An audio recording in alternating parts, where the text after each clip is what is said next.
우리나라는 탄핵 정국을 인하여서 지금 극도의 정치적으로, 사회적으로 혼란을 겪고 있습니다. 우리 믿음의 성도들은 이 나라를 위해서 나라가 속히 안정될 수 있도록 또 모든 것이 잘 해결될 수 있도록 우리가 기도해야 할 줄 믿습니다. 그런데 우리나라의 이 정치적, 사회적인 혼란은 앞으로도 계속될 것이라고 저는 예상합니다. 왜냐하면 북한의 김정은 정권이 여전히 존재하기 때문입니다. 김정은 정권이 무너지기 전까지는 우리나라의 정치적, 사회적 혼란은 앞으로 계속될 수밖에 없습니다. 김정은 정권이 무너져야, 망해야 이 나라의 진정한 정치적, 사회적 평화와 안전이 찾아오게 되는 것입니다. 하나님의 나라도 마찬가지입니다. 하나님 나라에 대하여서 대적하는 무리들이 우리는 성경을 통하여서 있다는 것을 보았습니다. 요한계시록에서는 용이라고도 하고 옛 뱀이라도 하고 약이라고 하는 사탄을 중심으로 해서 적그리스도와 거짓 선지자가 연합하여서 하나님 나라를 향하여 대적을 합니다. 이 연합 세력들이 철저하게 패배할 때에 하나님의 나라가 이 땅에 완성되어집니다. 오늘 본문의 말씀은 천년왕국과 사탄의 멸망과 백보자 심판에 대해서 말씀하고 있습니다. 이 세 가지의 중심은 사탄의 멸망입니다. 사탄이 멸망에 대해서는 이미 창세기 3장에서 예언되었습니다.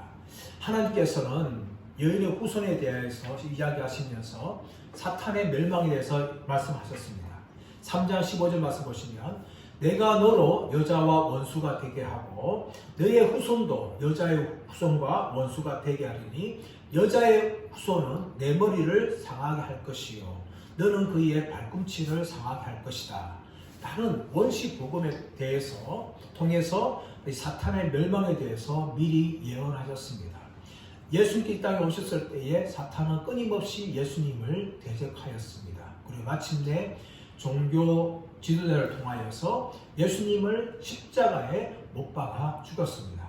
그러나 예수님 십자가 죽음은 바로 사탄의 머리를 깨뜨리신 사건이었습니다. 우리의 구속을 완성하신 사건이 바로 예수님의 십자가의 죽음이었습니다. 그 증거가 무엇입니까? 바로 예수님의 부활입니다.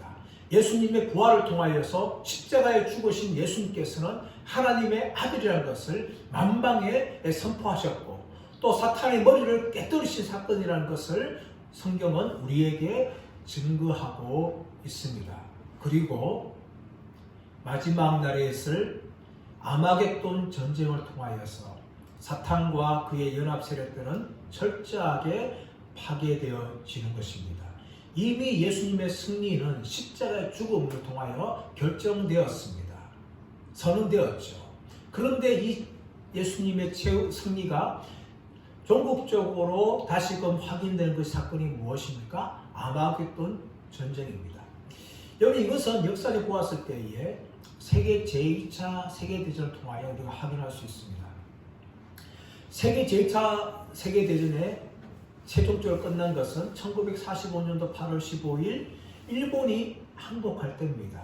그런데 그 앞에 있어서 1945년도 5월 7일에 독일이 항복함을 통하여 사실상 결정났습니다. 그런데 1945년 5월 7일 독일이 항복되기 전까지 독일은 끊임없이 저항했죠. 1944년도 6월 6일 날 연합군은 프랑스의 노르망디 해변에 상륙하였습니다. 그 상륙 작전을 통하여서 사실은 이 독일의 패배는 결정되었어요. 그런데 마지막 확인된 것이 뭡니까? 독일이 항복한 1945년도 5월 7일 날 최종적으로 연합군의 승리가 결정된 것이죠. 이처럼 예수님의 십자가의 죽음은 마귀의 머리를 깨뜨리심을 통하여 이미 승리가 결정된 거예요. 하지만 이 아마겟돈 전쟁을 통하여서 최종적으로 사탄과 그의 모든 세력들을 멸망시킴을 통하여 승리가 확정된 것임을 성경은 이야기하고 있습니다. 오늘 본문의 말씀 보시면 이 천년 왕국에 대해서 이야기하지요. 그런데 이 천년 왕국은 사실상 성경에 정확하게 천년 왕국이라고 명확하게 단어가 나오지 않습니다. 다만 오늘 6절 말씀 보시면 천년 동안 왕노릇 하리라 라고 나오기 때문에 천년 왕국이라고 그렇게 이야기합니다. 그런데 이런 천년 왕국에 대해서 학설이 세 가지가 있어요. 좀 복잡한 이야기지만 이 학설은 참 중요한 학설이기 때문에 이 설교 시간에 함께 나누기를 원하는데, 첫 번째 이 천년 왕국에 대해서 학설은 무엇인가 하면 후천년설이 있습니다. 이 후천년설이 무엇인가 하면 천년 왕국 후에 예수님께서 재림하신다는 거예요. 천년 왕국이 먼저 이 땅에 임하고 그 후에 예수님께서 재림하시는 것이 후천년설이에요.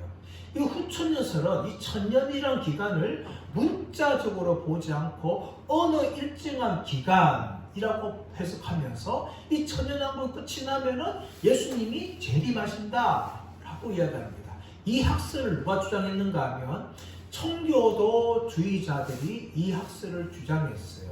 왜냐하면 그들은 영적 대각성 부흥을 경험하였습니다. 영적 대각성이 이 땅에 임하니까 사람들이 자신의 죄를 회개하고 술을 끊고 방탕하고 음란한 생활을 끊으면서 예수님 믿는 것을 보았어요. 교회가 점점 성장을 보았어요. 아, 이것이 바로 천년 왕국이 아니냐 하면서 예수님은 천년 왕국이 이 땅에 임한 후에 재림한다 라는 후천년설을 주장한 것입니다. 그런데 이 학설의 문제가 무엇인가 하면 이 땅의 죄는요 끊임없이 지금도 퍼지고 있다는 거예요. 하는 나라가 언제 임할 줄 모를 정도로 이 땅은 죄악으로 가득 차고 있습니다. 그것을 볼 때에 후천년설은 뭔가 맞지 않는 학설이라는 것을 우리가 알 수 있는 것이죠. 두 번째는 무천년설입니다. 무천년설.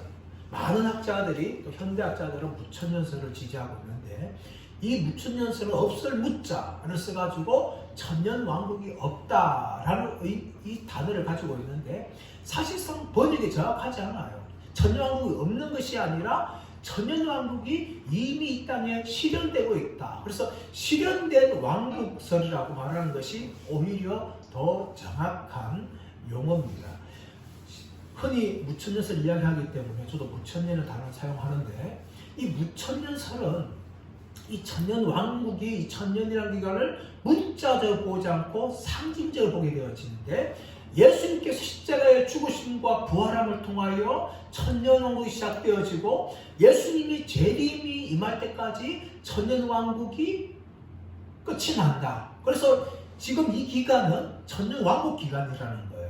그래서 복음이 확장됨을 통하여서 마귀가 무적행에 결박되어지고 마귀가 활동하지 못하는 시간이 바로 이 천년 왕국 실현되고 있다 라는 것이 바로 무천년설인데, 이 학설의 문제가 무엇인가 하면 우리가 이 땅의 삶을 보면 이것이 과연 사탄이 아무것도 활동하지 않는 것인가 라는 의문을 가지게 하는 약점이 한 가지가 있습니다. 또 세 번째는 무엇인가 하면 전천년설입니다. 전천년설. 이 전천년설은 천년왕국 전에 예수님이 재림한다라는 것을 말합니다.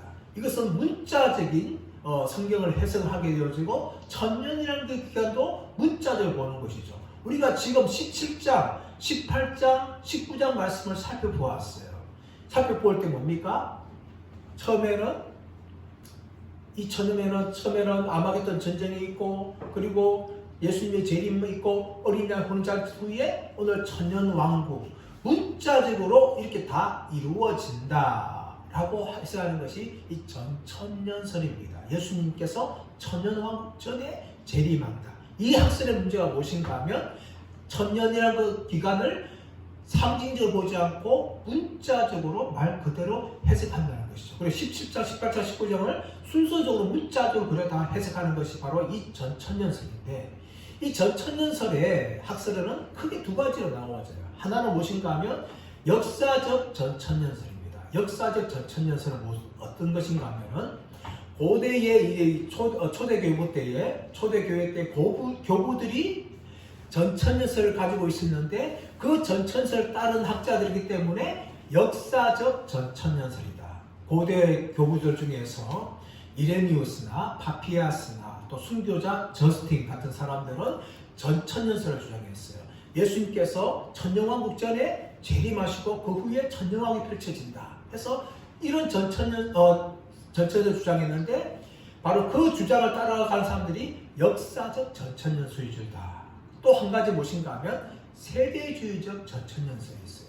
세대주의는 이단입니다. 세대주의는 성경의 역사를 7시대로 나누면서 마지막 7번째 시대를 천년왕국 시대다라고 이야기하는데, 이 학설의 문제가 무엇인가 하면 예수님께서 7년 대환란 전에 공중으로 재림할 때에 성도들이 들려간다 라고 주장합니다. 그런데 이 말은 성경에 전혀 나오지 않아요. 오늘날 수많은 종말론적 이단들이 바로 이 학설에 근거합니다. 은밀하게 예수님이 오셔서 성도들이 공중 제하신 예수님을 만나 올라간다. 그 위에 7년을 대환란이 있다. 이것은 성경에 나오지 않는 이야기입니다. 예수님이 공중 재림으로 은밀하게 임하시는 것이 아니라 만민이 보는 가운데 예수님께서 임하신다고 성경은 이야기하고 있죠. 그리고 세대주의 전천년설은 성경에 없는 것을 주장하고, 그들도 천년왕국 기간에 성경의 모든 약속들이 교회에게 이루어지는 것이 아니라 유대인들을 통하여 이루어진다 해서 유대인들에게만 집중하는 해석을 하게 되어집니다. 그러므로 이 세대주의적 전천년설은 이단이기 때문에 제외를 해야 돼요. 이렇게 크게 후천년설, 또 무천년설, 전천년설 양의 역사주의 전천년설과 세대주의적 전천년설을 이야기했는데, 앞에 있는 후천년설은 사실상 오늘날 맞지 않는다 해서 대부분 학자들이 대부분 다 제외를 하고, 맨 마지막에 이야기했던 세대주의 전천년설 이단설이기 때문에 제외를 합니다. 그렇다면 이 성경을 볼 때에 적어도 무천년설이나 역사적 전천년설, 예수님께서 재림해야 천년왕국이 임하는 것이 역사적 전천년설이고, 또 지금 이 기간은 예수님께서 하늘 위에서 통치하고 계시는 천년왕국 기간이라고 이야기하는 것이 무천년설. 이 두 가지 학설이 오늘날 많이 이야기하는데, 그나마 요즘에 현대학자들은 역사적 전천년설보다 무천년설에 조금 더 많은 포인트를 두고 해석하는 경향을 가지고 있습니다. 이런 생각을 가지고 오늘 말씀을 접근해야 되는데, 자 1절 말씀 보시면, 또 내가 봄에 천사가 무저갱의 열쇠와 큰 쇠사슬을 그의 손에 가지고 하늘로부터 내려와서 라고 이야기합니다. 또 내가 봄에, 이 단어는 요한계시록 계속해서 이야기해요. 새로운 국면에 들어갈 때마다 사도 요한은 또 내가 봄에 라고 이야기하는데, 이 또 내가 봄에라는 단어가 요한계시록 무려 32번이나 사용되고 있는데, 오늘 1절 말씀에서도 또 내가 봄에 라고 이야기합니다. 무엇을 봅니까? 천사가 무저갱의 열쇠와 큰 쇠사슬을 손에 가지고 하늘로부터 내려오는 것을 사도 요한이 환상 가운데 보는 거죠. 그 내려와서 어떻게 합니까? 2절 말씀 보니까, 용을 잡으니 곧 옛뱀이요 마귀요 사탄이라 잡아서 1000년 동안 결박하여. 여러분, 이 1절에 들고 있던 무저갱의 열쇠나 큰 쇠사슬을 문자 그대로 해석하지는 안 돼요. 왜냐하면 어떻게 여러분 사탄을 쇠사슬로 결박할 수 있어요? 사탄은 영의 존재입니다. 영의 존재를 어떻게 쇠사슬로 결박할 수 있는가? 문자 그대로 해석한다면 불가능하다는 거죠. 그래서 이것을 상징적으로 해석해야 되는 거예요. 큰 쇠사슬을 가지고 옛뱀 그리고 마귀 사탄을 잡아서 1000년 동안 어떻게 한다고요? 결박했다는 거예요. 이 잡다라는 단어, 결박하는 단어가 다 예언적 과거형의 단어의 동사들입니다. 이것은 무엇인가 하면 너무나 분명하게 이 일들이 일어나기 때문에 그렇게 사용한 거예요. 사탄을 어떻게 합니까? 잡아서, 그리고 1000년 동안 결박하고 결국 어디 던져요? 3절 말씀 보시면 무저갱이에 던졌다라고 이야기합니다. 무저갱이에 집어 던졌다. 무저갱이 뭡니까? 무저갱은 말 그대로 밑바닥이 없는 큰 구멍을 이야기하는데, 이것은 문자로 결코 해석하면 안 돼요. 문자 해석해가지고 이 무저갱이 우주 어디인가에 있을 것이다 라고 생각하면 안 되는 거죠. 왜냐하면 사탄도 눈에 보이지 않는 존재입니다. 그 눈에 보이지 않는 존재를 큰 쇠사슬을 묶는다는 자체도 문자적으로 해석하면 불가능한 것이죠. 다 상징적으로 해석해야 되는 거예요. 다 상징 해석해가지고 무적행도 어느 우주에 있는 한 위치라고 이야기하는 것이 아니라 사탄을 가두는 그런 상징적인 장소로 우리는 해석을 해야 합니다. 천년도 마찬가지죠. 요한계시록 해석할 때 어떤 부분은 문자적으로 해석하고 어떤 부분은 그냥 상징적으로 해석하게 될 때 이것은 맞지 않는 겁니다.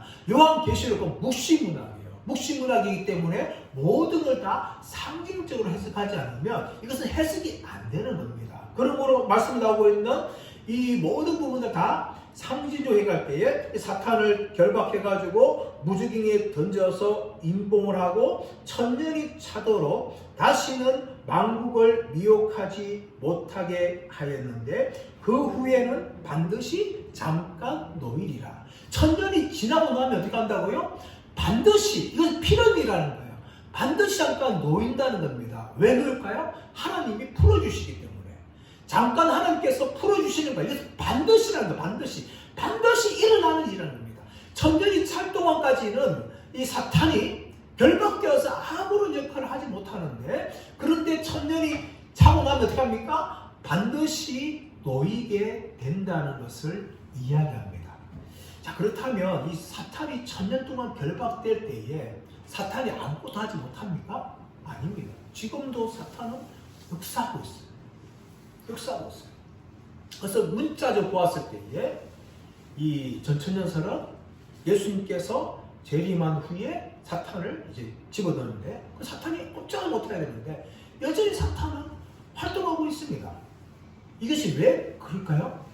이것은 무슨 말인가 하면은 3절에 볼 때에 자, 예수님의 이 구원의 역사는 이미 이루어졌어요. 십자가의 이 죽음을 통하여 하나님 나라가 이미 이루어졌어요. 하지만 아직이라는 것이죠. 마찬가지로 사탄은 십자가의 죽음을 통하여 이미 패배했어요. 그러나 사탄은 최종적인 멸망을 당할 때까지 지금도 여전히 역사하고 있다는 것이죠. 이것이 그렇기 때문에 반드시 마지막 날에 놓여서 최종적으로 하나님이 심판하신다는 걸 통해서 오늘 3절 하반절 말씀 보시면 그 후에는 반드시 잠깐 놓이리라 라고 이야기합니다. 자, 그렇다면 이 천년왕국 기간 동안 성도들은 무엇을 할까요? 4절 말씀 보시면 또 내가 보자들을 보니 거기에 앉은 자들이 있어 심판하는 권세를 받았더라. 또 내가 보니 예수를 증언함과 하나님의 말씀 때문에 목배임 당한 자들의 영혼들과 또 짐승과 그의 우상에게 경배하지 아니하고 그들의 이마와 손에 그의 표를 받지 아니한 자들이 살아서 그리스도와 더불어 천년 동안 왕노릇하니. 누가 왕노릇 한다는 거예요? 바로 끝까지 믿음을 지켰지만 이 땅에서 핍박당하고 목배임을 당한 자들이 살아서 그리스도와 더불어 천년 동안 왕노릇 한다는 거예요. 이것이 바로 성도들이 누리는 영광입니다. 사탄이 천년 동안 결박할 때에 이 땅에서 이미 죽은 자들은 목배임을 당하고 순교를 당한 자들은 살아서 어떻게 살았어요? 하늘에서 살아서 하늘에 살아서 천년 동안 왕노릇 한다. 이것이 바로 천년 왕국을 이야기합니다. 믿음을 지켰지만 믿음을 지킴을 통하여 순교를 당한 성도들이 지금 살아서 그리스도와 더불어 천년 동안 왕노릇 한다라고 이야기하는데, 자, 5절 말씀 보시면 그 나머지 죽은 자들은 그 천년이 차기까지 살지 못하더라. 이는 첫째 부활이라. 자, 여러분, 우리가 천년왕국 이야기할 때에 역사적 전천년설을 이야기했어요. 역사적 전천년설은 말 그대로 문자적으로 해석한다 했죠. 그래서 천년왕국 전에 예수님께서 이 땅에 오시고 천년 동안 이 땅에 이 천년왕국이 이루어지는 것이고 천국왕국이 끝날 때에 마귀가 노임을 당하는데 이 천년 동안 성도들이 왕노릇한다. 문자적으로 왕노릇한다라고 이야기합니다. 근데 문제는 무엇인가 하면 갈로아를 보시면 그 나머지 죽은 자들은 천년이 차기까지 살지 못하더라. 그 나머지 죽은 자들은 뭡니까? 불신자들을 이야기해요. 불신자들은 천년이 차기까지 살지 못한다라고 이야기하는데 이들은 죽음을 당하죠. 첫 번째는 이 땅에 죽을 때에 그들이 가는 장소가 어디입니까? 음부라는 곳이에요. 음부.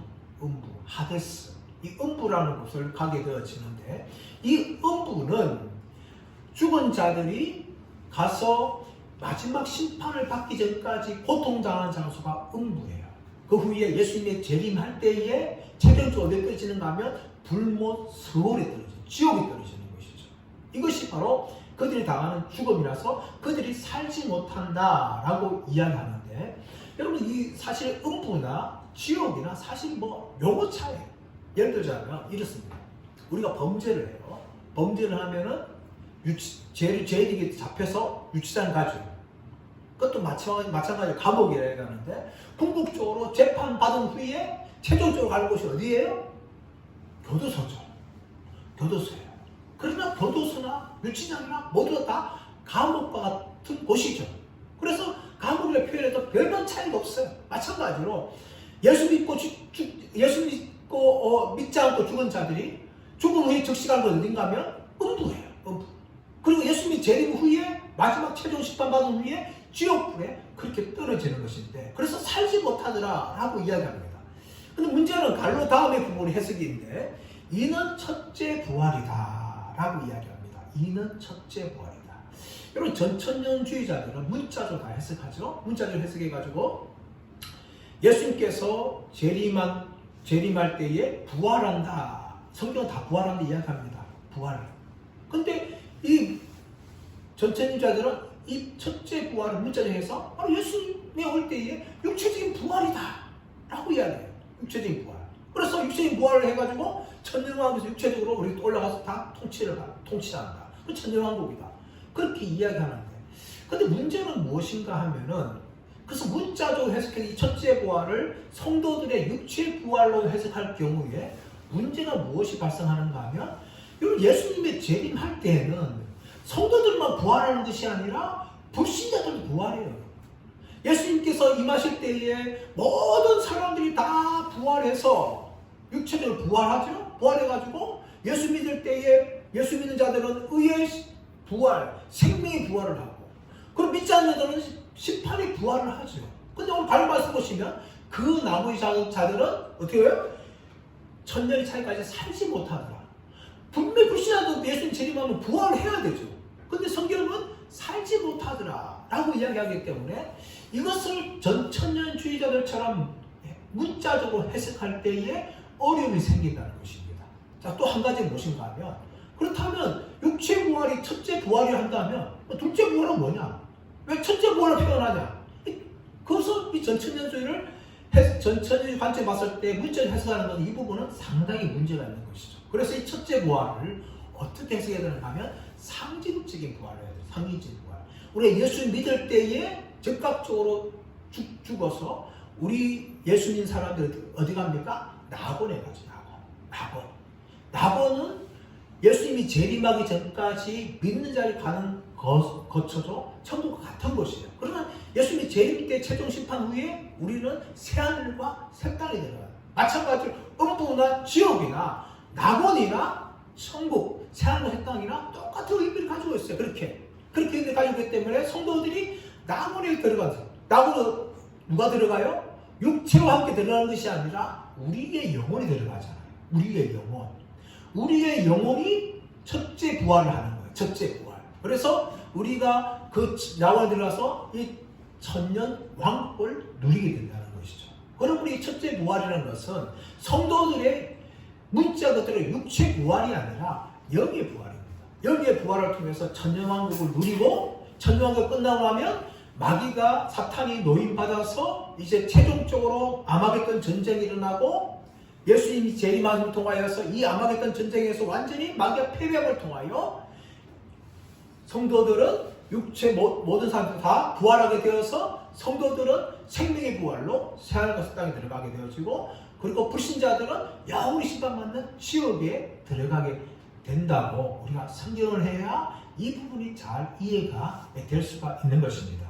자, 6절 말씀 보시면 이 첫째 부활에 참여하는 자들은 복이 있고 거룩하도다. 둘째 사망이 그들을 다스리는 권세가 없고 도리어 그들이 하나님과 그리스도의 제사장이 되어 천년 동안 그리스도와 더불어 왕노릇하리라. 이 첫째 부활에 참여한 자들, 영으로 부활한 자들은 뭡니까? 뭘 당하지 않아요? 둘째 사망을 당하지 않아요. 둘째 사망. 여러분, 우리가 육체적으로 죽는 것을 첫째 사망이라고 합니다. 둘째 사망이 뭡니까? 둘째 사망은 영원한 지옥에 들어가는 것이 둘째 사망이에요. 첫째 부활, 영의 부활을 경험한 우리 성도들은 이 둘째 사망과 전혀 상관이 없어요. 왜냐하면 우리는 이미 낙원에 들어가서 그리스도와 더불어 1000년 동안 왕노를 하기 때문에 우리 첫째 부활을 경험한 사람들은 전혀 이 둘째 부활과 상관없는 자들이라고 성경은 이야기하고 있습니다.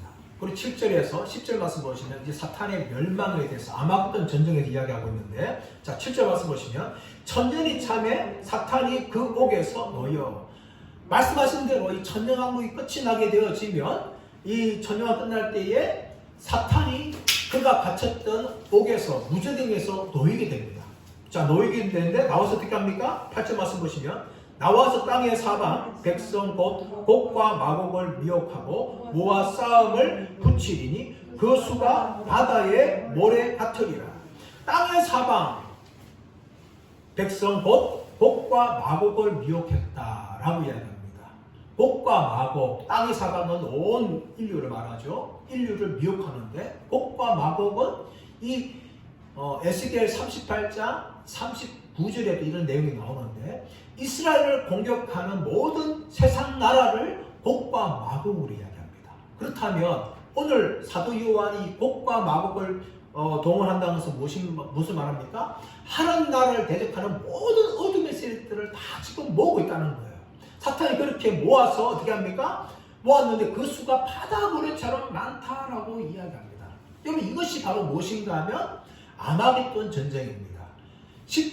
우리가 19장 말씀 보시면 이 아마겟돈 전쟁에 대해서 이야기했고, 또 심판할 때에 예수님께서 다 그들을 무찌른다 라면서 이야기했습니다. 또 10장에서도 이야기했습니다. 또 더 나아가서 오늘 말씀 보시면 20장에서 곡과 마곡의 전쟁을 이야기하면서 아마겟돈을 이야기합니다. 아마겟돈 전쟁이나 최후의 전쟁이나 곡과 마곡 전쟁이나 성경은 다른 말로 계속해서 표현할 뿐입니다. 이것이 최후에 일어나는 마지막 종말 전쟁인 아마겟돈 전쟁인데, 사탄이 마지막 천년 창후에 놓여서 모든 세력들을 규합해서 하나님 나라에서 대적을 하고 있다는 것을 성경이 이야기합니다. 자, 그런데 어떻게 됩니까? 그들의 결과 9절 말씀 보시면 그들이 지면에 널리 퍼져 성도들의 진과 살아가는 성을 두루매 라고 이야기합니다. 그들이 대대적으로 공격하죠. 성도들의 진과 사랑하시는 성을 두루매. 이것은 다 하나님 백성들을 이야기하고 하나님의 나라를 이야기합니다. 다 둘러서 그렇게 공격을 하게 되어지는 것이죠. 오늘날 교회를 향해서 그렇게 공격을 합니다. 여러분, 세계의 역사를 보게 되어지면 이 사탄의 나라가 교회와 하나님 나라를 향해서 공격하는 형태가 크게 두 가지로 나옵니다. 하나는 무엇인가 하면 위협하여서 교회가 정상적인 교회의 올바른 기능을 하지 못하도록 하는 것입니다. 역사적으로 보았을 때 나치가 독일의 교회를 협박하여서 유대인들을 학살하는 데 참여했죠. 또 러시아 공산 정권이 러시아 종교회를 협박하여서 공산주의에게 동조하게 했습니다. 오늘날 안타깝게도 우리나라의 사탄은 좌파의 세력들 통해서 교회를 공격하고 일부 목사들과 일부 성도들이 올바른 기능을 하지 못하도록 하고 있어요. 이것이 첫 번째 사탄이 하나님의 백성들의 진과 성을 두르고 있는 모습이에요. 또 하나는 무엇인가 하면 직접적으로 박해를 가하는 것이죠. 로마 시대 때 얼마나 믿음의 성도들이 죽음을 당하였습니까? 황제 숭배하지 않는다고, 로마를 숭배하지 않는다고 정말 많은 성도들이 짐승의 밥이 되기도 하고 화형에 불타기도 하고 십자가에 달려 죽음을 당하기도 하고 목베임을 당하기도 하였습니다. 그만큼 많은 성도들이 죽었죠. 또 우리나라 역사를 보게 되어지면 6.25 때 또 일제시대 때 얼마나 많은 성도들이 죽은지 모릅니다. 일제시대 때 일제가 아예 교회를 가두어서 그 안에 있는 성도들 30몇 명 성도들 불을 태워서 다 죽여버리는 그런 일도 일어났고, 6.25 때는 손양호 목사님 같은 그런 목사님조차도 북한 공산당에게 그렇게 죽임을 당하였습니다. 이렇게 사탄의 세력들은 교회를 향하여 사랑하면서 직접적으로 박해를 가합니다. 오늘 말씀에서도 진과 사랑하시는 성을 둘러서 공격하고 있는데 9절 하반절 말씀 보시면 하늘에서 불이 내려와 그들을 태워버리고 라고 이야기합니다. 하늘에서 불이 내려와서 누구를 태웠다고요? 사탄의 세력들을 다 태워버렸다는 거예요. 마치 열왕기 18장 19절 말씀 보시면 하나님께서 엘리야를 통해 하늘에 불을 내려서 그 모든 재난을 다 태워버리듯이 이 하나님을 공격하는 이 어둠의 세력들을 다 하나님께서 불로 태워버리시고 10절 말씀 보시면 또 그들을 미혹하는 마귀가 불과 유황 못에 던져지니 거기는 그 짐승과 거짓 선지자도 있어 세세토록 밤낮 괴로움을 받으리라. 이들의 최후 멸망은 뭡니까? 사탄과 모든 세력들이 뭡니까? 다 불과 유황 못에 던져지는 것이에요. 이미 그들 보면 짐승과 거짓 선지자도 함께 있는 그곳에 사탄도 함께 던져져서 영원히 그것은 하나님의 심판을 받게 된다는 것을 성경이 이야기합니다. 이것이 바로 아마겟돈의 결과예요. 아마겟돈 전쟁을 통해 패배한 모든 자들을 다 하나님께서 이렇게 심판을 하시는데 이 심판은 마귀와 그의 세력들만 한 심판하는 것이 아니라 모든 인간들을 향한 하나님의 심판이 있습니다. 그 심판이 무엇인가 하면 11절에서 15절 말씀까지 나오는 크고 흰 보좌 심판, 일명 백보좌 심판입니다. 10절에서 보시면 또 내가 크고 흰 보좌와 그 위에 앉으신 이를 보니 또 보는 거예요. 지금 사도 요한이 또 보는 거죠. 무엇을 보아요? 크고 흰 보좌와 그 위에 앉으신 이를 보았다라고 이야기합니다. 크고 흰 보좌. 보좌를 설명할 때 왜 크고 흰 보좌라고 이야기할까요? 그래서 하나님께서 어떤 분인지 이야기하시는데 크다는 말은 무슨 말입니까? 하나님의 위대하심, 하나님의 전능하심을 이야기해요. 희다는 것은 하나님의 거룩하심, 하나님의 순결하심을 이야기하죠. 하나님이 두 가지를 다 가지고 계시는데 크신 분으로서 전능하시고 위대하신 분이자 동시에 하나님은 거룩한 분이신데 그 보좌 위에 누가 앉았는가 하면 보좌 위에 앉으신 이를 보았다라고 이야기하면서 이분은 바로 심판자이심을 이야기합니다. 근데 요한계시록에서 흔히 그 위에 앉으신 보좌 위에 앉으신 분을 이야기할 때에 바로 창조주 하나님, 다시 말하면 좀 더 이야기하면 성부 하나님을 이야기합니다. 요한계시록을 끊임없이 이야기할 때에 보좌에 앉으신 이를 이야기할 때 첫 번째는 바로 성부 하나님을 이야기하시는데 이분이 바로 심판자인데 근데 하나님 아버지께서는 심판을 직접 하지 않습니다. 누가 심판하시는가 하면 바로 예수님이 심판하세요. 왜냐하면 예수님께서 요한복음 5장 22절에서 하나님 아버지는 아무도 심판하지 아니하시고 심판하는 권세를 나에게 맡기셨다라고 이야기하신 부분이 나옵니다. 하나님 아버지께서 보좌에 앉으시고 궁극적인 심판자지만 그 심판자의 대행은 누굽니까? 바로 예수님께서 하신다는 것이죠. 예수님이 하시는데 자 땅과 하늘이 그 앞에서 피하여 간되었더라. 땅과 하늘. 하나님의 위대하심 앞에서 땅과 하늘조차 물러가서 다 사라지고 마는 것입니다.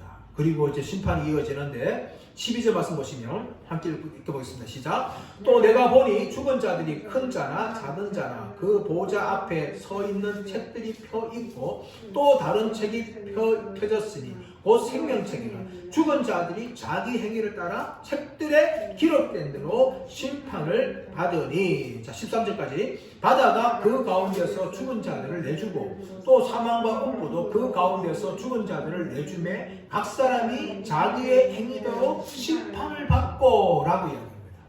이건 하나님이 우리를 심판하시는데 모든 인간들을 심판하시는데 무엇을 기준으로 심판하실까요?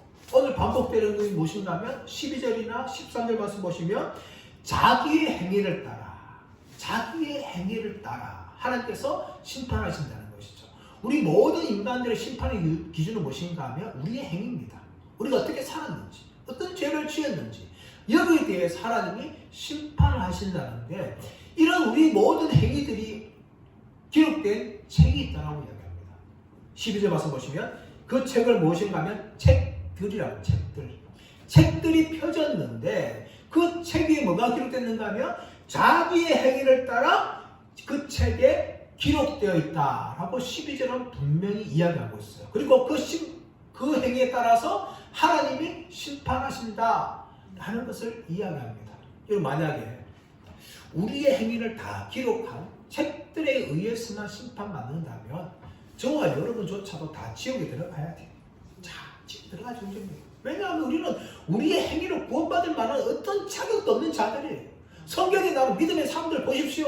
그들 다 완벽합니까? 완벽하지 않죠. 아브라함도 자기 아내를 향하여서 아니라고 그렇게 거짓말한 사람이 아브라함 아닙니까? 또 하나님 약속 믿지 못해서 하가를 짓던 사람이 아브라함이에요. 물론 믿음의 조상이 되었지만 참 많은 흠이 있는 사람이었습니다. 그뿐만 아니라 다윗을 보십시오.